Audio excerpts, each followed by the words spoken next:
Hi everyone, welcome back to JP WHU TV. I'm really sorry about this, guys. You know what it's like with this freaking computer. There's always something that happens when you try to go live, but it's now got it sorted out, albeit quite a severe delay, so I do apologise, but at least you can see us. We're in normal time. I have no idea what's been causing this, but anyway, you can see it. We're working, we're up and rocking. This is a conversation where Mark has been joining us once again, where we're going to be talking about the upcoming season and a few little bits and pointers here and there. But in the meantime, guys, as always, this live stream is sponsored by the channel sponsor 3retro.com. Please click the link in the description below that will take you directly through to the 3retro website, where you can purchase yourself some really nice retro gear, guys, along with Admiral and Umbro track jackets, polo shirts, sweatshirts and t-shirts, as you can see from the icon that's up here. Any purchases you make through the link in the description below, the commission that the channel would normally be getting, I'll be sending directly onto the noble charity Iron Supporting Food Banks. They're based in the Newham area, and they're helping those in the Newham area, and also in the Essex County and further afield, because they're supporting at least 39 separate food banks. The last time we did this, I had a look into it. So guys, go grab yourself a very nice retro shirt. You'll be saving yourself a few quid in comparison to the club shop, and you'll be helping those less fortunate than you and I. So, right, for the 9th time tonight, for the first time for you guys, let's welcome Mark back to the channel. How you doing, mate? Yeah, I'm all right, thanks, JP. As always, yeah, thanks for having me on, and yeah, really looking forward, to having a little catch up and chatting all things West Ham. Yeah, it should be an entertaining one. And guys, just so you know, as you can see, for those that watched the live conversation that was recorded with myself, Mark, and Jeff the other week, there's been a slight change to his background. There's the winning away, well, the winning third kit of the Conference League there, mate. So now what is it? We're 6 weeks after the 6 weeks afterwards now. How are you feeling? Quite frankly, there's no other way I can put it. How are you feeling? Obviously, yeah, we're 6 days away, isn't it, now from the our first game of the season, I should say. Absolutely missed not having any games. I think, like a lot of people up and down the country. Yeah, really looking forward. It makes a change as well that it's Saturday 3 o'clock kickoff, traditional slot as well. None of this, moving it for TV, although it's obviously got its positives and all that sort of stuff. Yeah, generally excited about the season, but I think I should probably add on there that there's a few concerns, shall we say, with how we've kind of approached the transfer window, etc. so far. Mate, that's an understatement to say the least. But at least we have some people watching. So yeah, this is the third attempt to get this live. It's been a computer reboot, the entire lot, and of course, we've got Russ in the chat who's riding high on their friendly that they won against Man City on fucking penalties. So yeah, good to see you, Russ. And if there's 3 people watching, so guys, please do chime in at any point during this broadcast. Me swearing, I've probably prevented me from getting monetization for this broadcast. I don't understand it. You can swear on recordings, that's not a problem, but the second you swear, yep, no money. Limited monetization, because I've sworn. It makes no sense whatsoever. This is why it's really difficult for a YouTube content creator. You can swear as much as you want on stuff that you upload. You swear live, cuts your money down. It's ridiculous. Anyway. But first and foremost, what I want to do is I want to thank everybody that has subscribed to the channel over the last 24 hours or so. For those that were watching when Lawrence and I did the midfield video, we were trying to get to 2,300. Over the last couple of weeks, we are now at 2,326. So thank you very much. Literally, it was 2,306. Around about Friday afternoon, because obviously the Hilaire video is one of the reasons why you guys are subscribed. So thank you very much for that, guys. That really helps. It's very, very kind of you to do so. This channel's been going for a long time, and we're struggling to get subscribers in left, right, and centre. But at least they're coming still. That's fantastic. It's taken me about a year to get over to 2,300. It's been so hard to do. But while we're talking about that, mate. Now I mean, obviously, Scamacca hasn't been officially announced, but from all intents and purposes, it's going to happen because at the end of the day, Højbjerg's gone to Man United. So that then, and so it looks like Atalanta is doing their business right by actually making sure that they've got somebody having a medical before they sell the player. We can't do that. We sell and then we panic. So as a lot of us currently are. So yeah, now I say we've had a couple of weeks to have it, let it sink in. What are your thoughts on now that Declan Rice has been sold and the circumstances and then everything else, and also what are your thoughts on Scamacca as well, mate? I personally, my view hasn't changed. I don't think a great deal on Rice. Look, I think he's clearly a player that should be playing Champions League football. He's obviously clearly at that level. 40, 45 England caps, I think would tell you that he is at that sort of top player, elite level bracket. I think. Still a little bit surprised that it has gone to Arsenal, just because obviously, the first time in 5-6 seasons, I think it is, that they've got in the Champions League. Will they realistically be a contender to win it for the next, I don't know, sort of 2 or 3 seasons? I would be surprised. So he's great. He's got his dream of playing Champions League, but I think that he's potentially, maybe could have waited to see whether or not if Man City, if he really wanted Champions League football, and have a genuine chance of getting to, the the final, semi-finals and all that sort of stuff. But I don't really wish him any ill will, or anything like that. When he comes back, I'll give him a clap, and that's about it. The only thing that I'm a little bit peeved, I guess, really with it all, is that the amount of media coverage that he seems to have got. I know he's £100 million footballer and all that, but you would have thought that he's never played for anybody before. The way that some of the media outlets are bigging him up and almost forgotten about what he did achieve. At West Ham, over 200 games, club captain, lifting a European trophy. There's not many players that have achieved that. In their career, at the age, what is he, 24 and a bit? It's pretty impressive stuff. So I think there's a little bit of disrespect that has come West Ham's way, but that's not really Rice's fault. That's the players' fault. The media and maybe the club's fault as well. Arsenal's fault, that is, with maybe getting him out there so much in the media. Regarding Scamacca, it just hasn't worked out, has it? Really, I was really excited when we signed him. Obviously, come over with a big reputation. Obviously, Italy's number 9, and was really excited, as I say, really to thinking, brilliant. We've invested in a striker, which is clearly what we needed at that time. But for a combination of injuries, which always seems to happen to us whenever we sign a striker, you can go back, years. Ashton, Bellamy, Andy Carroll, etc., etc. The list is so long, and it's so frustrating why this always seems to happen to us. I think, it's clear, as I say, combination of injuries, and I think how we all know Moyes wants to play, the deal was, and you can see that, I think, really, not just with hindsight, but I think within maybe the first sort of 5 or 6 games, it was clear that Scamacca wasn't ever going to fit in around Moyes' plan. He needed a couple of players around him. He needed the ball into his, didn't want to just oofed up to him and work the channels. That's not his game. So, again, a little bit disappointed with some of the stuff that he's come out and said in interviews. I know he did say he was happy at West Ham, but I think there was obviously more to it when he did the interview in the big Italian newspaper, which I'm not going to embarrass myself and try and pronounce. But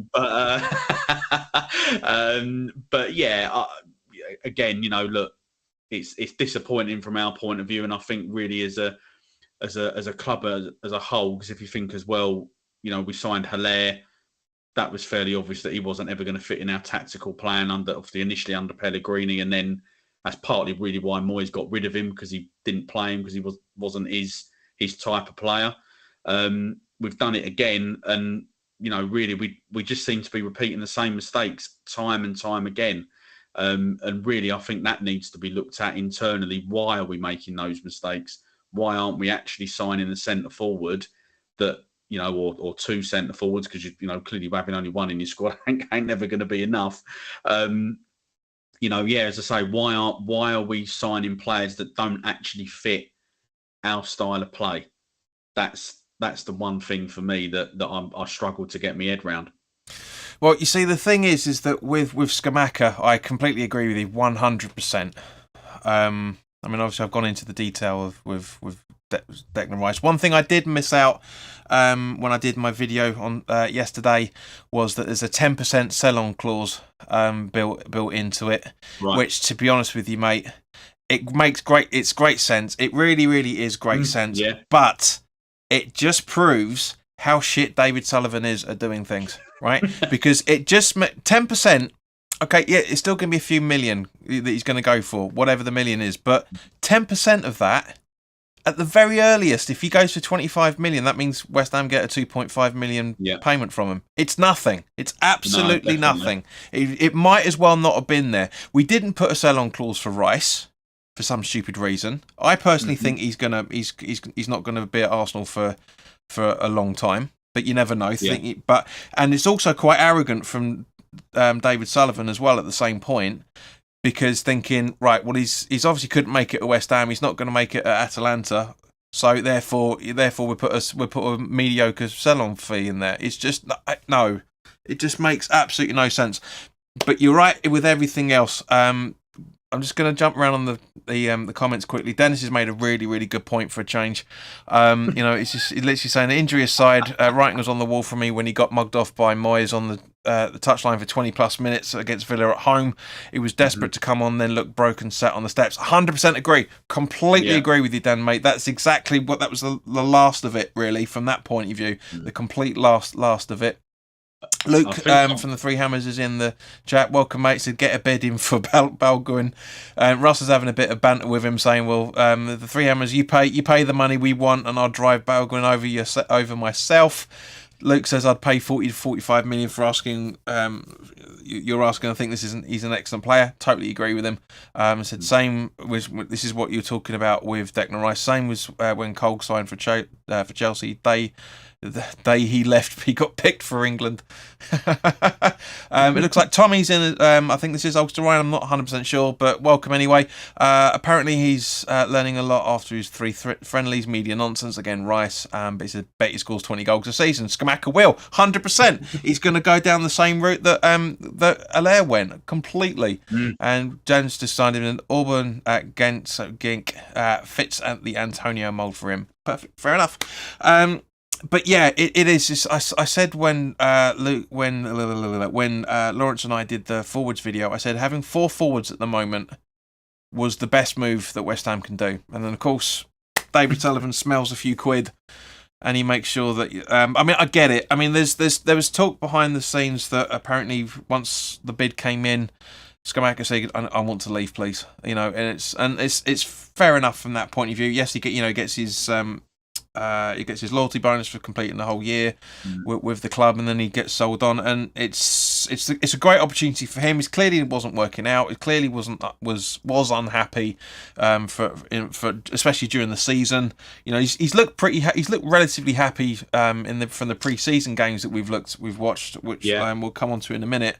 But yeah, it's at the end of the day, it's just like, well, fair play to him, and I just want to thank Gianluca for everything he did, because don't forget his goals helped us get into the Conference League final. He played some big pivotal part for us last season, and a lot of people just seem to forget that. Mark, thank you very much for joining, mate. Haven't seen you for a while. Northern Irish. Hope you're keeping right. Dennis is asking question for both of you. Does this and the minutes he got in pre-season open the door for my boy Mubama? My boy, shut up! Does he need a loan spell? Talk about jumping on the bandwagon. Jesus H. Christ, then I love you to bits, mate, but shut up. But Mark, you go for that. You take that one, son. First of all, I would have. Perspective of Scamacca being sold, I think for me he had to be included anyway. I mean, obviously he banged in a fair number of goals, for the age group, under 18s, under 21s last year. I know that doesn't necessarily mean anything. We've obviously had a few strikers over the year. Trying to think Elliot Lee. obviously being one, banged in a few. And I'm trying to think, Tony Martinez as well. I remember that he scored quite a few that we got under signed from somewhere in Spain under Bilic and looked pretty bad when on the few opportunities that he did get. So yeah, I would have been in giving him starts minutes this year anyway, irrespective of that. I think now he effectively moves probably from maybe fourth choice to probably third choice in a way, in many respects. However, I just sort of like feel that he's probably got more of the skill sets that Moyes probably wants in a centre forward. I feel that he's more likely to go and run the channels. Danny Ings, for example, he's not going to be doing that whatsoever because he hasn't got, that's not his game. And I think, he's obviously got the pace to spin him behind if need be. And I think that if the ball was played up to him, to his feet, he could kind of be a little bit like Antonio in terms of trying to hold the ball up or likewise get the ball and run 15, 20 yards with it.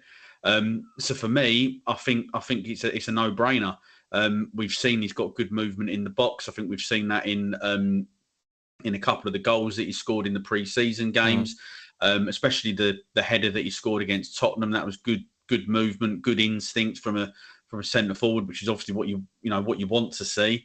And sometimes as well, and this is one of the things that personally does frustrate me, not just West Ham, but in general with supporters, is that there just seems to always be this obsession that you have to go out and spend money. Why would we go and say, for example, spend 20, 30, 40 million pound on, say, a third choice striker? Why not make that, in this case, as we're talking here, Mwamba, give him an opportunity and let him learn. We've got 7 subs on the bench this year. He should be part of the match day squad every single week. And then you introduce him into games, but with a view as well with the with the Europa League this year, maybe look to get him to start League Cup games, whatever. I think, as I say, for me, it's a no-brainer. Yeah, no, I completely agree with you, mate. I mean, yeah, it's a tough one because a lot of us are hoping that we have juniors coming through, etc., etc. Then it's the same. JB, before you try and mug himself, go to the group chat. I've been bigging him up for 2 years. It's been 18 months, mate, max. But David Granger, good evening, mate. And Tony's in as well. Tony been on the channel a few times as well. It's his new channel that he's been doing. If go check that out if he has actually started it up now. That's perfect. But yeah, it's three strikers isn't bad going into a season. It's not great in any shape or form, because like you're saying, it's Antonio who clearly wants to go by the looks of it. It's Danny Ings who's plays in a second striker position as far as I'm concerned. He's not an out and out striker. We've got a kid that we want to see make his full debut with us in the Premier League. So it's not the best of ideals, and we'll come on to that in a little bit. But while we're talking about it, I want to get your thoughts on the stories that are going around about Vanessa Gold.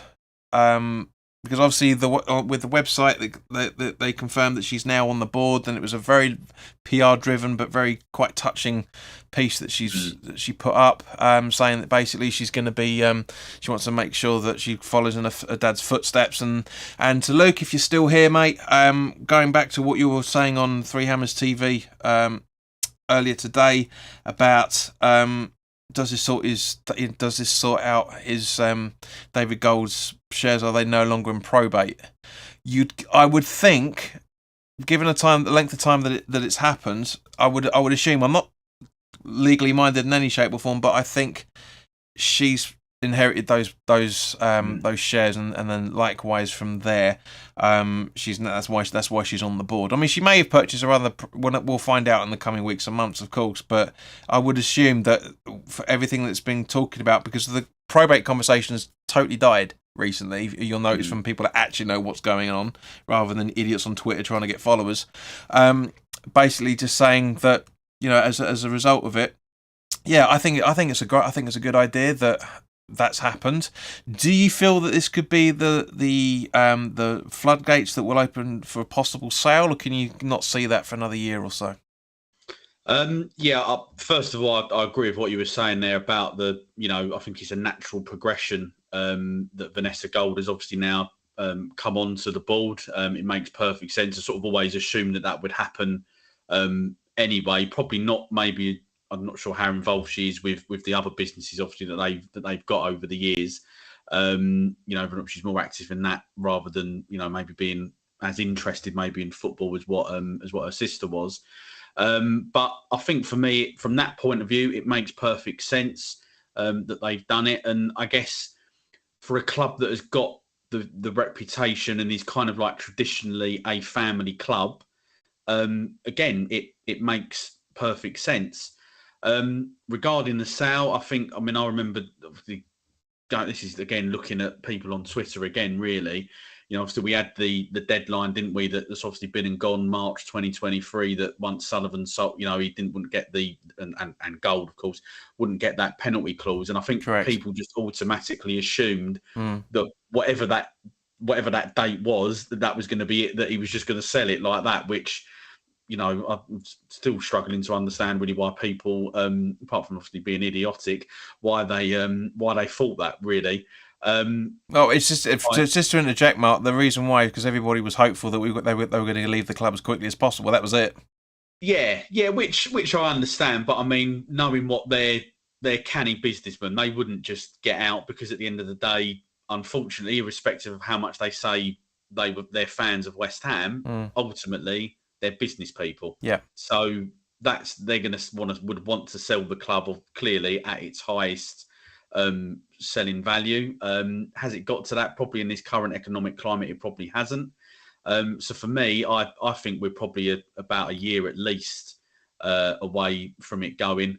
However, I think a lot will probably depend on. I know we're going to come on and chat about this in a little bit, but I think a lot of it will depend on what happens between now and 11 p.m. on the 1st of September, and obviously ultimately the games between now and I don't know, whenever, October, depending on form and I think performances. I think that might make interesting. What's the word I'm trying to think of? Like viewing and to see whether or not if he does make a decision. Yep, no, I agree completely. Mark, just to catch you up, son, Sullivan is no longer, and hasn't been for about almost a year, hasn't been the majority shareholder because of Kretinsky coming in. Kretinsky bought a hell of a load of shares that Sullivan sold off. So it's now, he is still the majority, but he's not that majority. Down, yeah. He's not, he calls the shots, but it's all dividend up. We talked about it a little while back, but it's from what I remember of it, it pretty much goes Sullivan, what would now be Vanessa Gold, and Kretinsky slightly a little bit behind her, and then you've got Trip Smith as well, the American and then guy, I think Brady's got like 4 shares or something stupid like that, but something like that. But Mark's also saying, talking about when the club is sold, what a glorious day that will be, lads. Going back to what I was saying earlier. No, you're welcome, Mark. Thanks. It's all good, fella. You haven't been around for a while, so I'm sure you're trying to catch up with everything. But yes, no, it is from that point of view. It's just literally just the facts of everybody waiting for it to happen. And again, it's good that she's on the board. There's a Gold member doing it. And it's just we'll have to wait and see what happens. Of course, we'll have to, as it always is with West Ham, as you've just intimated there, mate. We've got, we how long have we got? We've got just under 4 more weeks of this pain and agony, for lack of a better way of putting it. Right, so let's just mix things up a little bit in terms of that. So let's come on to the lack of signings, mate. Again, how are you feeling? Pretty underwhelmed, if I'm honest. I think I said on here last time I was on that whatever the structure has decided to be, they need to clearly stick with it. Obviously, the rumours that are on there, Moyes and Steindon don't get on. Or however you pronounce that name wrong, so apologies there for that. But and then there's rumour, they had the Players Awards ceremony the other week, and there's rumours that they were sat next to each other having a good laugh and a joke. So not really sure what to believe. The only thing that I would say is that we've clearly decided that Moyes is going to carry on being our manager potentially for this season. You know, and I sort of feel that we're not fully backing him in the market with, you know, the bids that we've made. I guess it does go down to, as per usual, you know, we tried to sign someone. I mean, as an example, you know, I wouldn't personally be against the signing of Harry Maguire at centre half. I think that would be a good signing for us. But for us to go in and bid £20 million just seems ridiculous in my mind. But we've got a long history of doing that, and then either, I don't know whether or not that's because we don't fully trust the manager at that time that we've got in charge, or whether or not it is because we genuinely believe that if we go in low that we'll get the bid. You know, you know, I know that club, you know, the buying club have got their value and the selling club, etc., got their value, but we just seem to make the same mistake every single time. It's frustrating. It's a worry. I think the best example for me of knowing that your best player was going to be going goes back to Jack Grealish from Aston Villa. You know, what was that? Two seasons ago now. Villa knew that he was going. They obviously had an agreement that he could go, and they went out and spent all their money, or as much money as they could, on trying to sign players to replace him. You know, irrespective of whether or not they, you know, they felt they were going to do well enough. Whether or not they actually have, of course, is a debate for a different show, I would imagine. Just a little bit, mate. Yeah, but do you know what I mean? They went out. They knew they had the money. They then couldn't get mugged off by any clubs, you know, because clubs now know we've got a minimum 100 million burning in our back pocket. So I think that we've been very, very slow. We've had at least 12 months, probably longer, to know that Rice was going. And that, for me, is a major concern. And you have to look at, you know, that's Rob Newman from last season, because he was obviously in charge of the transfer sort of side of it and finding players. Although I think he did do a good job, actually, if you look at it in general with the players that we did bring in last summer. And I think as well, you have got to look at Moyes as well. Why are we still... I know Moyes wants Ward-Prowse, and the club maybe don't want him, judging by the bids that they've put in.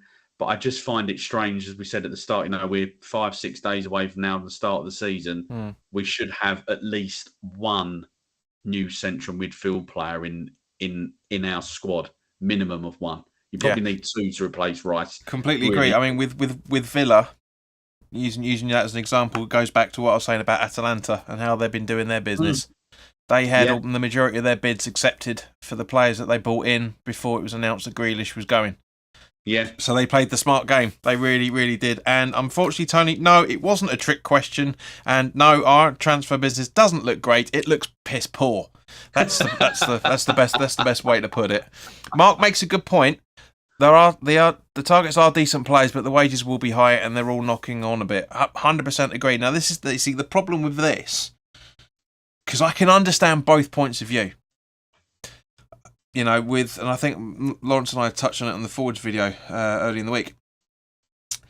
Moyes is in an untenable position. Yeah, he's got a year left on his contract. Sullivan is trying to, quite rightly so, from one point of view, is quite rightly so trying to make up for lost time from that perspective. The amount of budget restrictions he put on the club over the years for various reasons, one or another, to try and keep the balance of the books as much as possible, hasn't worked. So he's trying to bring that up to date now by bringing in somebody who's going to bring the club into the 21st century. Understand, totally respect that, 100% respect that. However, David Moyes, as I say, and not just because of his untenable position, because of how long he's got left on his contract. He's going to want to end this season, or whenever he finishes with us, at the best position he can, which is the reason why he's vetoing young players and is going for established players who he knows will keep the club up and everything else. And that's commendable, completely commendable. It's also that to his detriment at the same point, because he's a stubborn bastard and he won't listen to reason for the bigger picture. But he doesn't need to think about the bigger picture, because he knows there's a very good chance that he's out in 10 months. Boom. What does he care from that point of view? But as I say, and I also get the point of Steiden, as we were talking about, it was literally just the fact that he wants to bring in younger players that we can potentially make a profit on, do things the way that every other football club is currently doing, and that's fine. Well, not every other, the majority of them anyway. Yeah. But yeah, I mean that's the thing. Dennis is saying that Moyes is a lame duck. I get not risking signing his players on 3 or 4 year deals on 80 grand a week plus blah blah blah. I need to not offer them another deal. Equally, if I was Moyes, I'd be pissed after winning a trophy and not being backed. Yeah, 100%, and that's the problem, mate. That's what I'm saying about him being in an untenable position. Is the fact that he's being pulled from 3 directions. Quite frankly, he's been pulled from Sullivan. He's been pulled from himself. I'll leave that blank there for the jokes to come in, and also he's being pulled by Steiden as well, because they're all trying to. At the end of the day, I know full well they've all got the best future of the club at stake. It's like with us when we're sitting down in the pub to having a conversation. We've all got different ideas on how things should be run to change the fortune of the club and get it more stable than it currently is. Doesn't mean we're all right, and it doesn't mean we're all wrong. And this is the problem. The only problem is that next level is exactly what we're talking about. But the funny thing is that the Athletic and the Toxic website have made a bit of a article about nothing really, quite frankly. But it is interesting because I didn't read the Toxic website stuff, but I have read the Athletics because they're a little bit more fan friendly than that website.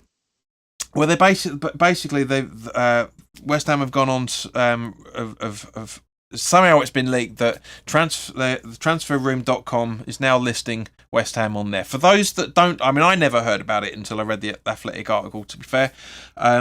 Transfer Room is basically the equivalent of Total Jobs or Indeed or anywhere. Basically, we'll use one of our own sponsors, JP. JobServe.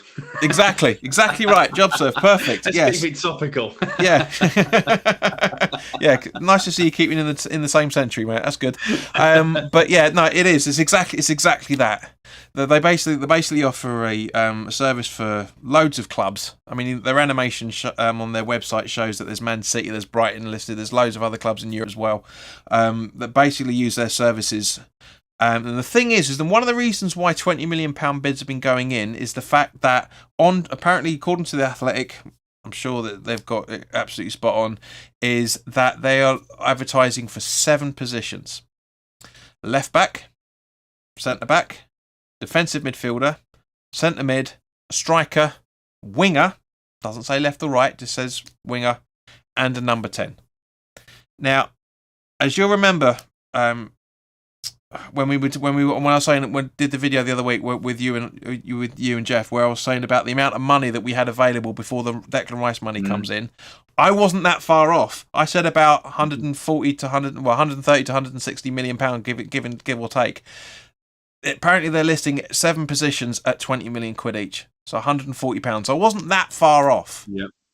Now that's one of the reasons why 20 million was being bid for Maguire. That was why 20 million was being for Ward-Prowse and Conor Gallagher, etc., because they think that's the amount of money that they should be spending. And to be fair, that's not a bad asking price. It is a bad asking price for a striker. It is a bad asking price for centre mid and possibly a number 10. Wingers you can get around, left back, centre backs, and defensive midfielders. You kind of can get quite decent budget for that, but everything else, yeah, no. So now we know the more ins and outs of it, which I'm happy to say I wasn't that far off, and therefore they've got no excuses to be doing this.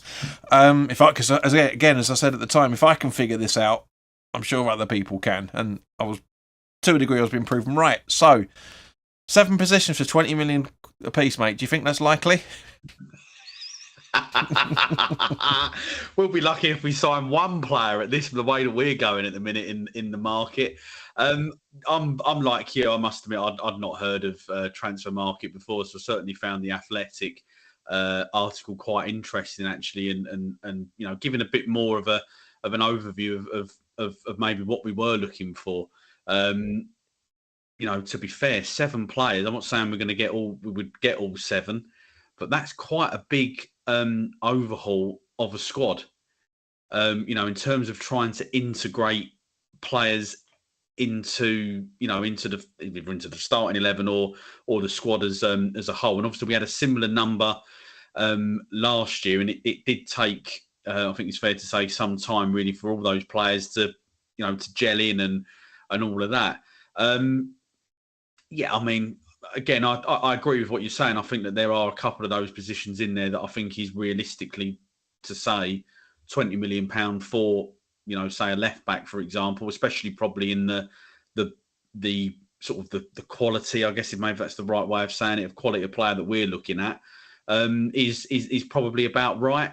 I think that there are clearly other positions, centre forward, number 10, that you probably double that as a minimum. You only have to look at us or certainly 2 of the last 3 strikers we've signed, Hilaire and Scamacca. We've obviously paid more than 20 million. So again, we're sort of, I'm not saying that they're wrong, but we're kind of like contradicting ourselves in the same sentence as well. And I think, what did we pay for Ings in the end? Was that 15? Give or take, yeah. Yeah. So again, we're in that, well, they're in that ballpark there, but other strikers, and if you look in general, look at Tottenham last year with Richarlison, 50 million, so again, I think that gives you an idea.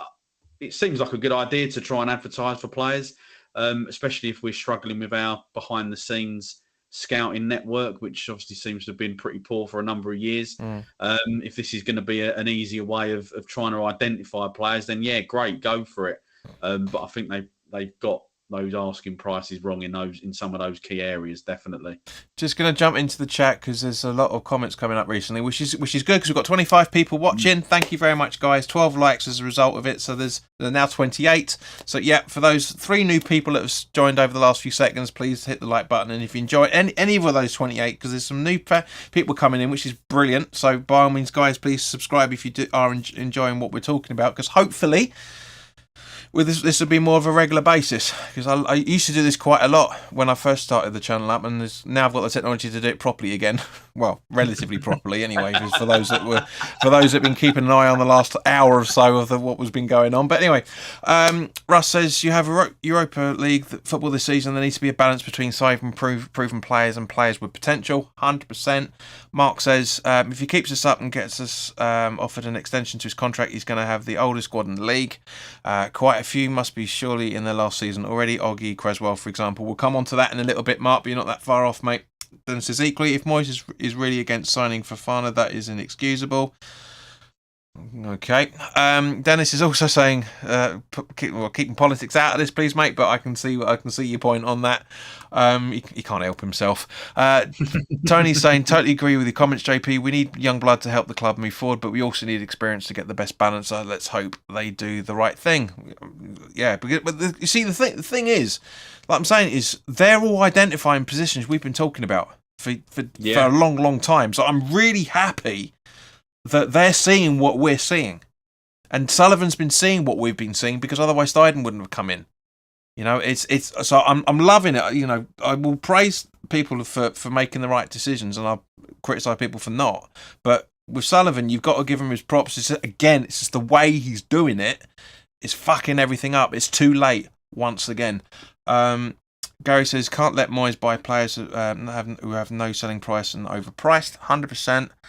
Dennis says, transfer room is very common in Germany, and I think City and Brighton used to use it, so not going to knock it. I know I just said that while we were talking about it. Ingar Larsson, welcome. Moyes is obsessed with players that don't want to play for West Ham. He would target Maguire no matter how many years he had left. Yeah, that's a bit of social media status quo, shall we say. Brain, welcome. Spurs are going to win the Premier League, so it's all academic in it. Shut up.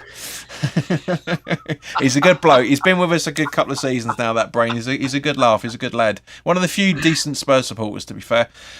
Tony says 2 pieces of silver and a bottle of rum seems more likely. Pat Holland, welcome. It's nice to have you back. It was been a while, but yeah, coming up with the status quo on social media. Hi guys, who the hell would want to come to West Ham? We are a shambles. Mark agrees with you. Brain says it's not that bad at West Ham, and that's why That's why Brain's saying that, because we aren't one of the worst teams running the league. When you look at the bigger picture, you look at Chelsea over the last 12 months, you look at the way Spurs have been fucking around at the minute. For more importantly, the way that Levy is not listening to the Bayern Munich. Yeah, you've got 2 days to let us know. Or no, actually no, it was end of the day ultimatum that was on Friday. You know, there's you take a look at Man United and what's been going on there the last few years. Where it's the problem is the majority of the league, with the exception of City and the legal mumbo jumbo. That from that point of view, the majority of all the clubs are stable, but there's a load of clubs that aren't.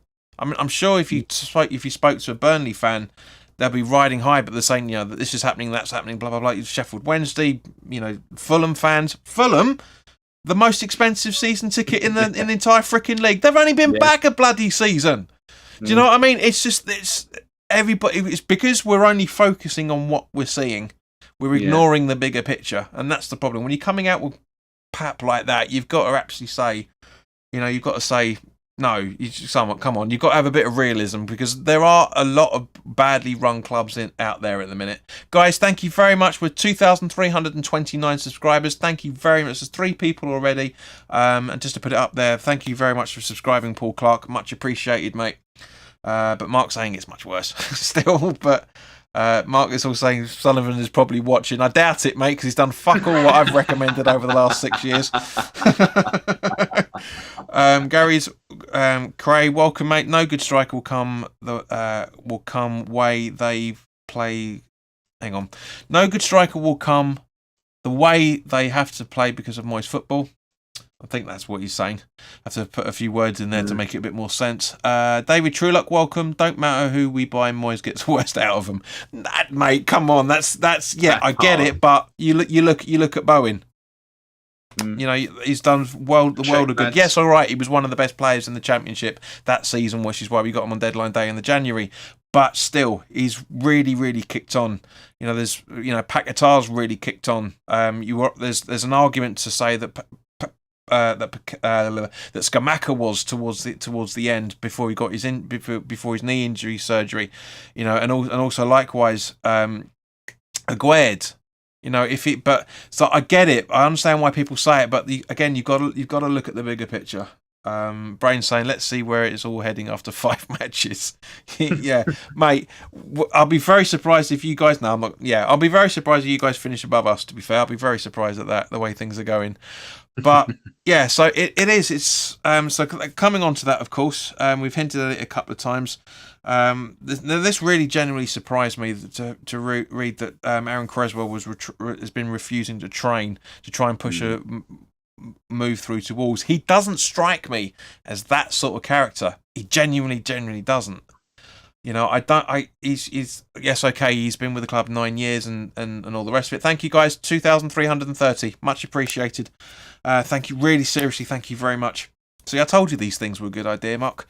But yeah, it is. It's just, I just don't get why. I understand why he would do it, because he's been offered a better deal with Wolves. The issue actually, do you know what? No, over to you first before I put my thoughts on it. But what's your thoughts?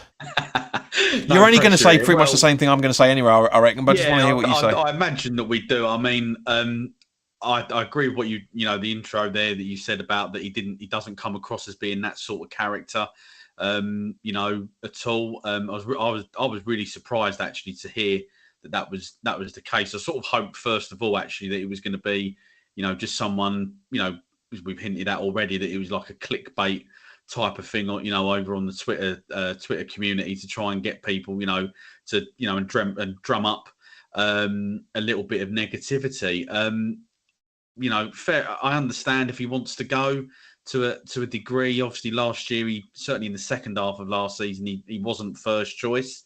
And if he sees it as an opportunity to, maybe get one last payday and potential more regular first team football, then fair enough. You can't totally blame him. But the thing that disappoints me is if he is refusing to train. I think don't believe that he wasn't at the the award ceremony that they had as well earlier on in the week. I feel then that if he's doing that, then he is actually going about it the wrong way. I still believe to an extent, kind of like a bit of the old-fashioned way. If you want to leave that much, go and put in a transfer request. If that's genuinely what you want, go. Now, obviously, I know, Wolves apparently value him at 2.5 million, and we think it's at 5 million. I think Cresswell's 34, isn't he? I think 5 million it's is about that.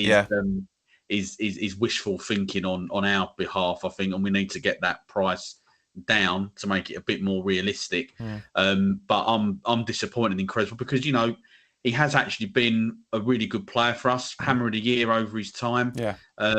Had probably ironically before Moyes came back was probably a player that the majority of the fan base wanted out of the club. But Moyes come back and actually turned the opinion of the fans around and his form around. I think this year when he has played, he has probably looked a little bit off the boil. He looks like he's on his last leg. So I wouldn't be that, from a footballing perspective, I wouldn't be that upset if he did go. But I just feel that he is going about it the wrong way. If you want to go that much and in a transfer request, then there should be no loyalty bonus either from that he's been here for so long. Pay out the rest of his contract, however it works. Let him go. Don't give him anything. And in your transfer request, mate. And thank you very much. And off you go. Yeah, no, I agree with you completely.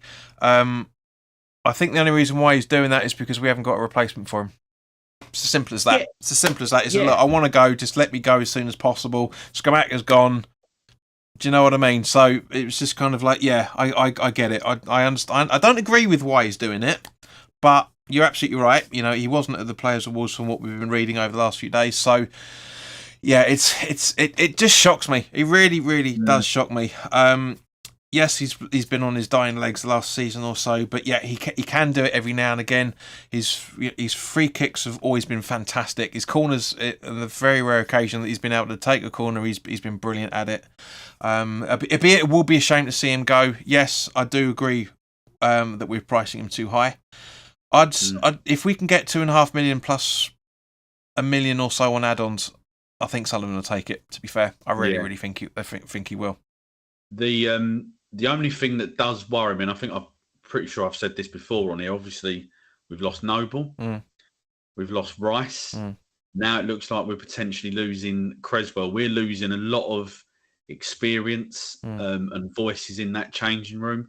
I'm pretty sure as well that we haven't even announced a new captain for the start of the season. I know a lot of people that's not necessarily a big thing, but for me, I think it is important because I think the players need to know who is the. Well, sorry to inject there, Mark, but I do think that the players already know. They would have been selected by now. You'd like to think so. I just sort of think that there seems to be. I guess, does it really matter to the supporters? Probably not to a greater deal, but I am surprised that we haven't had anything come out yet to say whoever it is going to be. Yeah. No, I agree with you, mate. It's as I say, it just seems totally out of character for him, but totally understand. Russ is asking, come on, there you go. Do you think you guys will panic nearer the deadline day and have a splurge on players, mate? We've been panicking for about a week from what I'm reading. It's crazy. Mark says Moyes wants an industrious team, but a bit more flair wouldn't go amiss. 100% agree. Goily boy, I think you pronounced that. Welcome. What player that has come under Moyes has improved? Well, if you'd heard me talking about it, I listed 3 players already within that. Well, 4 players technically. So go back and check it out after this. Go back and rewind it. You can do it. There's the option to rewind. Pat Holland's asking, genuine question. Rice has carried us for most games last couple of seasons. Who is going to carry us this weekend and beyond? Well, to be honest with you, Pat, I'll take this one before we leave it over to Mark. That's not 100% true. As you remember, for the beginning of the season, for at least the first 10 or 15 games, most of us were saying Benrahma was our standout player since the start of the season. Yes, Rice kicked in, probably to show what he can do to get the move to Arsenal, and then you can argue that Paquetá was the most improved player, especially in the midfield towards the end of the season. So yeah, it's again goes back to what Mark was saying earlier about the over-egged exposure that certain things have been going on when it comes to Rice. But Mark, would you agree, or do you agree more with Pat on that one? I think the three players that you mentioned there in terms of what they were doing, like I guess like the talisman for the team last year, Yeah. in those periods that you've said, I totally agree with you. I think that was there. I mean, I think around about that Christmas period in particular, a lot of people were saying Ben Rama if he was picking Hammer of the Year, Ben Rama, would have been at that point would have been the Hammer of the Year, and I think that was probably agreed across the majority of the fan base. If you're looking for this season, I think you're gonna, you automatically look at your attacking players, right? I think that's sort of natural. So I think Bowen was one of those players I think that probably did improve towards the end of the season. Yeah. So I think you've got to be looking at him again, and I think hopefully that this year he manages to stay injury free. But I think Aguerd is going to be a really, really important player for us. He's had that year now of effectively settling in, and I think when he did play, especially when he played on the left hand side of the centre halves, he looked really, really good. When he went to the right hand side of the centre if it was either the 3 or if it was in a 2, there was mistakes that were created, and I think that's where the majority of his mistakes in games led to goals, because he obviously wasn't comfortable on that side. So I think for me, they're the two that I think are going to be, pivotal and probably key, I think, to us having hopefully a half decent season. And I'm saying well, you never know, mate. Stranger things have happened. Stranger things have happened, and not coining that nostalgia program in any shape or form. David Truebuck is saying, True Luck, I should say, even a blind squirrel, aka Moyes, can find a nut. Well, there's plenty of them about, mate.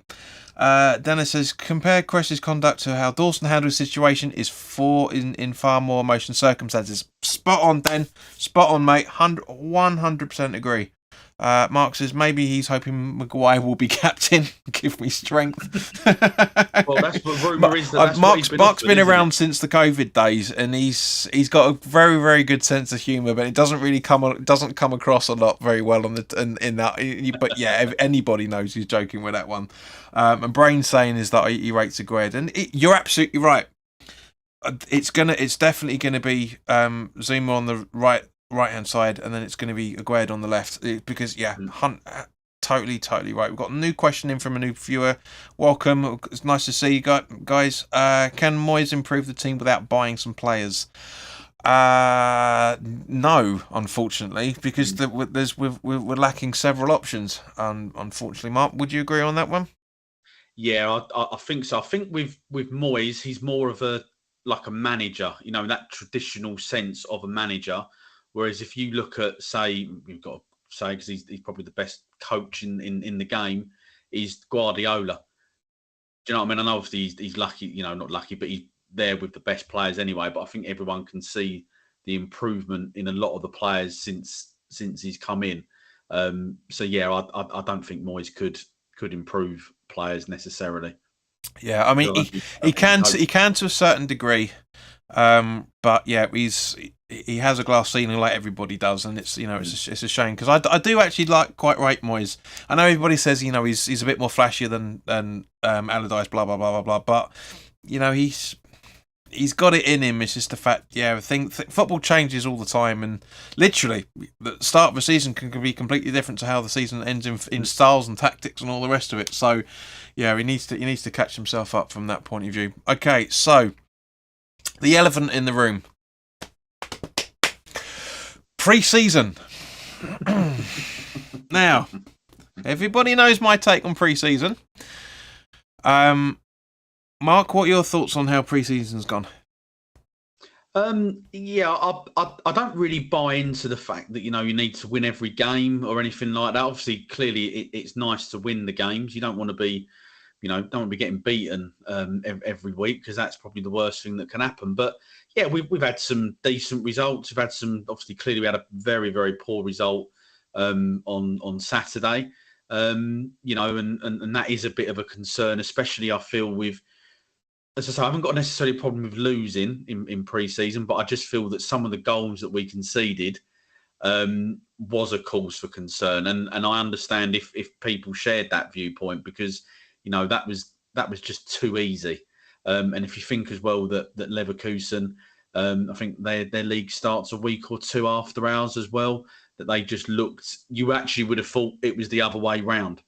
And they clearly took their foot off the pedal in the second half as well. So disappointed, but we also can't, we praise what more, everyone was buzzing when we beat Tottenham, 3-2 over in Australia.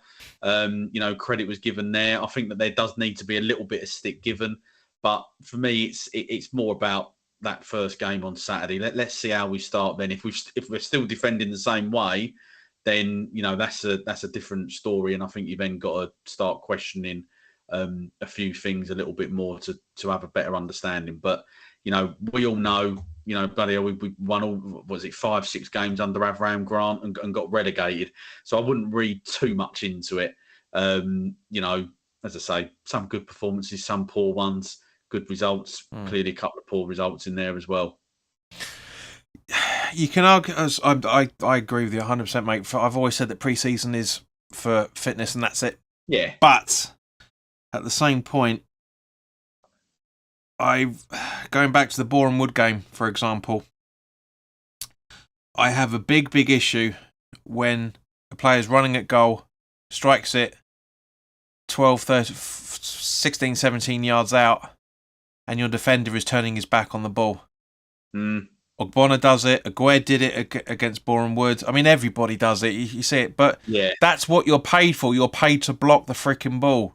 Don't just go, oh, look, hang on, what? It's just, it really, and that's half the problem. I said it a good portion of last season. It's like, and it's horrible that the pre-season's proven me right, that it's like a lot of the time, the defenders are right, no, goalkeepers are going to take that. That's why the Boreham Wood scored their second, because Areola had no idea where that ball was going.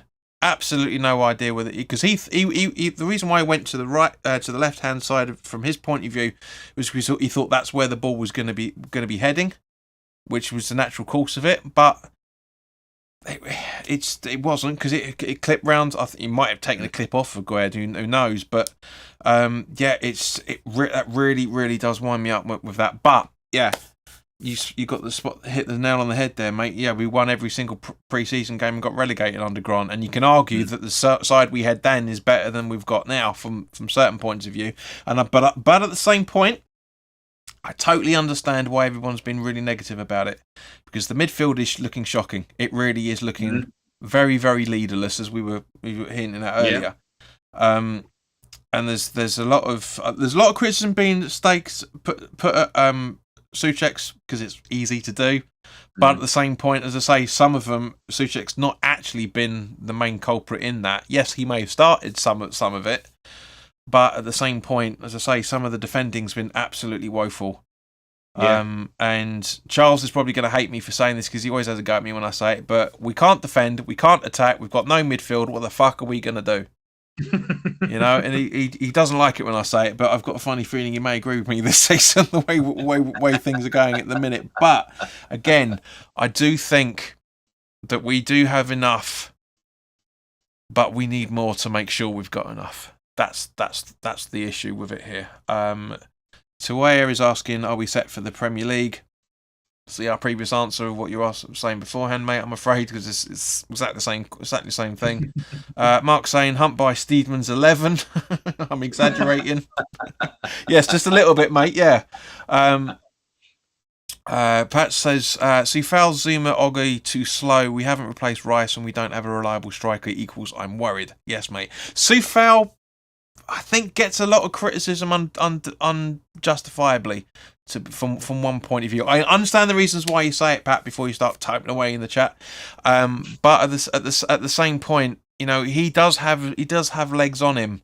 It's just the fact that, again, like with Cresswell, it's when that comes and goes. I mean, mate, do you agree with Pat with the majority of that? Yeah, I think the major issue, I guess, really in the modern day, it depends what you actually want from your fullback.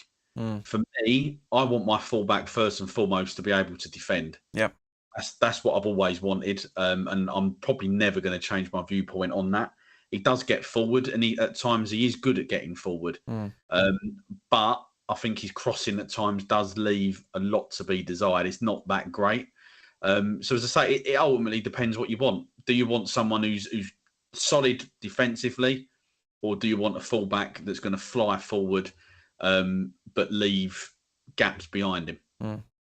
Yeah, no, you're absolutely right, mate. And again, that's the problem. You know, as Mark was hinting at it earlier, you know, we're going into this league with one of, if not the oldest league in the side, and unfortunately, taking Zuma out of the equation, you know, Aguayo's what, 27, 28?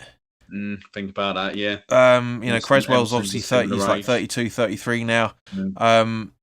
Soufal is probably not that far behind him, actually, to be honest with you. Late 20s, early 30s. I think. Yeah, most defenders can go on a lot longer than everybody else, of course, but at the same time, yeah, it is worrying. It really is worrying. David Trulock says, you're right, it is for fitness and we don't look fit or bothered. That's a good point, actually, mate. But it's irrelevant. We'll have to look at things in another few months to see what's going on. But yeah, again, as I said earlier, I totally understand why people are getting worried about it. Brain says the main thing players are concerned in pre-season is getting injured. Yep, there was a very good chance, you know, that I got worried when Bowen went down yesterday. I thought, shit, here we go. But it seems to be able to run it off, and that's good. And obviously, you know, Paquetá had a couple of little niggles during that as well. As it stands at the moment, Premier Injuries are saying that he's 75% chance of starting for Bournemouth because of Moyes coming out saying he picked up a little niggle. We took him straight off because we need to make sure that nobody gets injured. So it's totally justified from that point of view. Mark's asked a very good question. Why doesn't he play Fornals in midfield until he sorts it all out, whenever that will be? Mark, do you know what? As flippant as he's being, Fornals is brilliant as a number 10. He really, really is. I love him. That's his main strength. So you know, I wouldn't be right. I'm not going to say that because you'll see that in the preview coming up in the next few days. But yeah, I think Fornals needs to get a lot more game time this season, this upcoming. What do you reckon, mate? Agreed. Yeah, agreed totally. Strange one for me that he didn't feature more last year. Inga Larsson says in one of Big Sam's pre-seasons, lost almost every game and won most games when the league started. 100%. Can't see that happening now, says Inga. Thawaya Azuma says, what's the news with Edison Alvarez? As far as I can understand it, from what I've been reading, everything's agreed with the player. It's just the nitty gritty of the most important part of it, aka the price, has to be done. But hopefully, see again with this story, it's quite good. I'm liking it because it looks like I won't just put it up for sake of that. Is it close to being confirmed? But yeah, it's very, very. This goes back to what you were saying about the player awards, mate. It's just that was down to the fact that it looks like Moyes and Steiden are putting their differences aside and cooperating with each other now, because the club wouldn't have agreed with Alvarez if Moyes wasn't happy to bring him in. You know, it could be down to the fact that this democracy system that we're reading about and hearing about is working. I've said for many years, democracy does work better than a dictatorship. Yeah. Sullivan has dictated for far too long. Can unanimous decisions help? There's only one way to find out. Mark says the average age will explode when he signs Didier Deschamps. So this is what I'm talking about. My boy Mark, he cracks me up. He's brilliant. Some of the stuff he's come out with over the last few years was absolutely brilliant. Tony's saying, you may have noticed, JP, I've kept my usual comments quiet. Yeah, because it's not a game, mate. You come up, we'll see what you're saying on Saturday afternoon. It'll be totally different. Tony says, hopefully we can start seeing some business over the next week or two. Absolutely agreed. The way you might have to readjust this, it says, is Moyes Mukundu? I'm not really sure where you're going with that one, mate. Mark says, on a serious note, the bench is going to be weak this season. Yes and no. I mean, Mark, would you agree with what Mark's saying? I think, yeah, I can see both points of view. I think in some areas, clearly it is going to be weak, especially if you're looking at the middle of the park in terms of options there. But if you're looking at it in terms of numbers, say, for example, we could potentially have two right backs on the bench in Kerrer and Johnson, or maybe it would be Kufau or whatever. So Some areas yes, some areas no. But I think that goes back to really what one of the previous questions was. Hopefully, we're going to bring in a couple of players in the next couple of weeks, and that is going to strengthen us pretty quickly. Hopefully. Wayne Abert has come up with a comment roughly around about the same what you're saying at the same time. We need a midfielder urgently. Alvarez is a strong holding midfielder, and West Ham argue over 5 million. This is David Sullivan, fella. Come on. Show ambition and just get it done. Ridiculous. From that point of view, yes, I agree. But again, it goes back to the problem which we talked about earlier. So just to have a recap for you there, Wayne. It's just the fact that because everybody knows how much money we've made from Rice and how much money we're going to be making from Scamacca, prices are being pushed up. It's the Premier League tax, etc., etc. So, but yeah, it's a very, very good point. Very good point. Brain says a good point as well.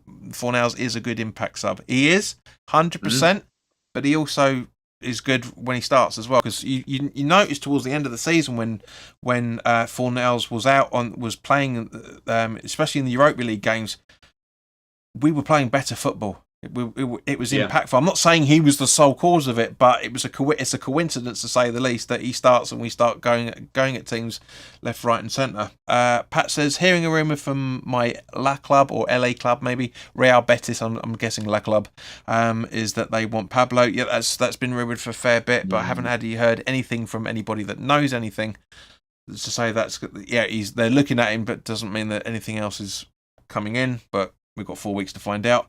Tony says it's going to be a week on the coaching front, that's for sure. Tony, please, mate. This happens at every football club. The only problem why everyone's losing their shit about it is because it doesn't happen at West Ham.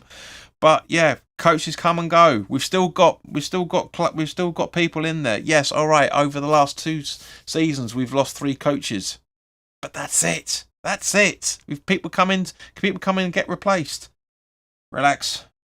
Fellow bald man, I should say. David says, still no replacement coaches. Yeah, jumping on the shirt tails of what Tony's just said. Mark says, to be fair, we drained every penny out of Arsenal for Rice. Well, more specifically, their ClearPay account.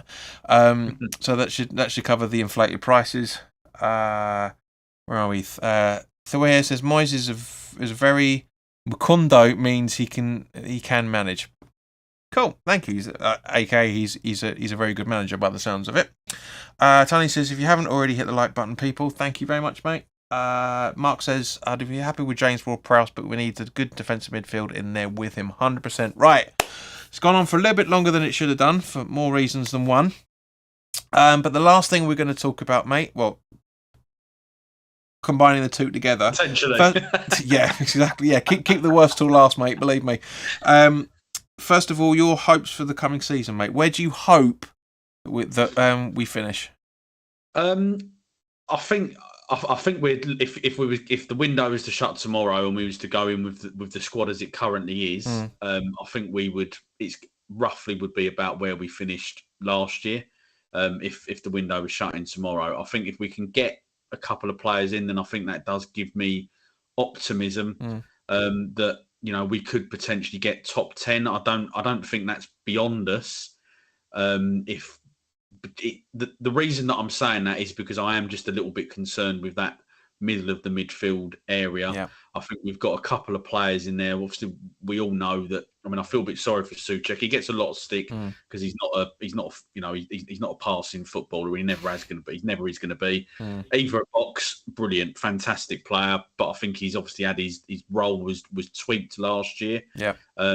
And I hate to say it, I think I'm probably going to get a bit of stick for this, but people who keep raving on about Flynn Downs, I don't think I know he probably hasn't been given a proper chance. Yep.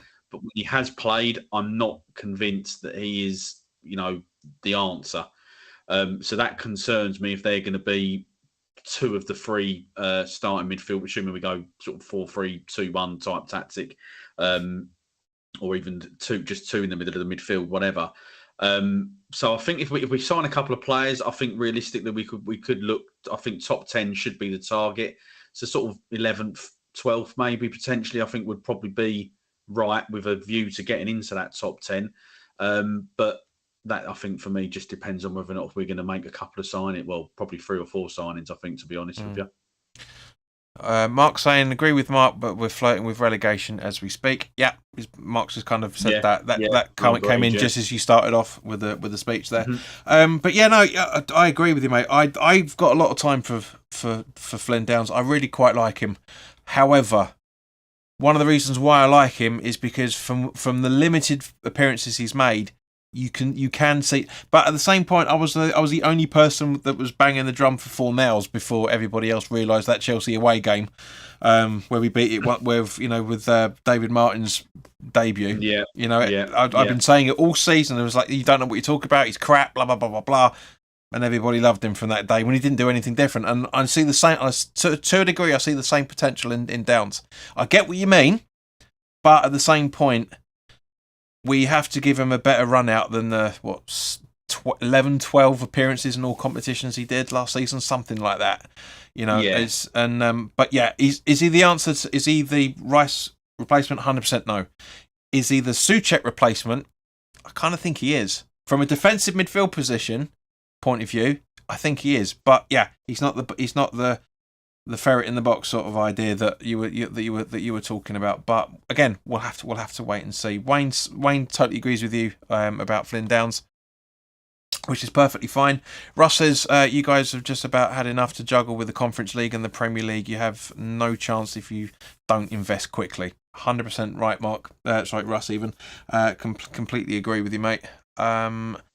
Tony says, JP and my follically challenged friend, thanks for the stream. Pleasure as always. Time to go. Early start tomorrow. Take care, mate. All the best, Tony. Good to see you again, mate. And hopefully see you on Saturday as well for the watch along.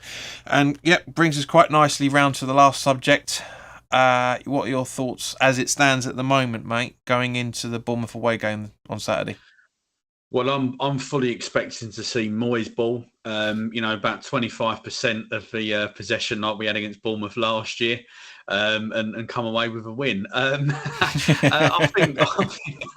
think really, look, it's going to be tough. Obviously, Bournemouth have gone out and signed 2 or 3 new players who have got decent reputations. Obviously, their manager, from what I understand, plays chaotic football, and in a way that I actually think works to Moyes' favour. We know how we're going to set up. Yeah.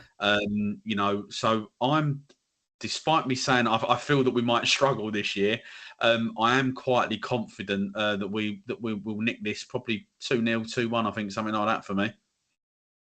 Mark disagrees. He said a 2-0 defeat, and that's him being optimistic. But every time he says that, we normally get a result. So keep going, Mark. Please, by all means, do. Yeah.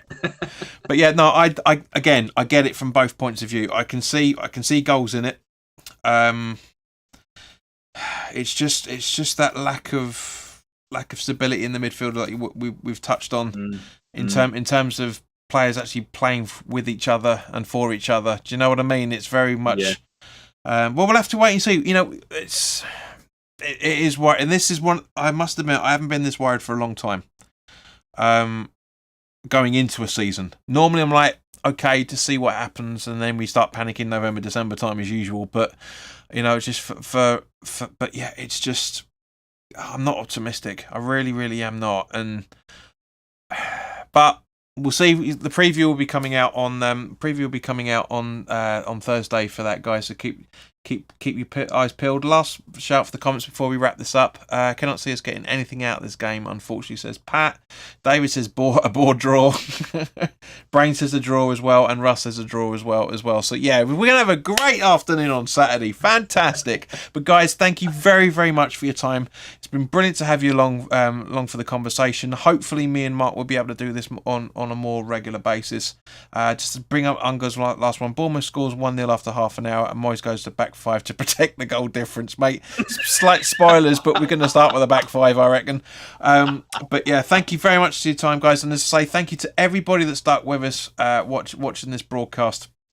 And thank you to everybody that has subscribed over the last couple of days. You've been phenomenal. You really, really are good guys. As I say, we 2 weeks ago we were 2,297 and with 2,330 tonight. It's just the last 2 days you guys have been fantastic because I knew you were there. I said it in the video. at least 60% of the people that are watching this channel aren't subscribed. So if you haven't already done so and you've made it this far, thank you, Mark. Thank you, Wayne. Thank you, Pat. Thank you, Brain. Didn't mean to get that in rhyming in any shape or form, but it ended up being this. That's the old songwriter in me, I guess. Inga, Tony for his part, Luke for your part at the start, mate. Thank you to everybody. You've been phenomenal. Hope to see you guys really, really soon. And yeah, as I say, the preview for the Bournemouth game is going to be coming up on Thursday. We'll have the watch along hopefully on Saturday afternoon as well from 2:45. And yeah, there's still more to come. So in the meantime, guys, look after yourself. Enjoy the start of the week. Go to sleep because it's 9 o'clock. Try, if you haven't already done so, get yourself ready for school. Well, not school because it's still half the summer holidays. Get yourself ready for work, and we'll see you very soon. All the best now. Take care.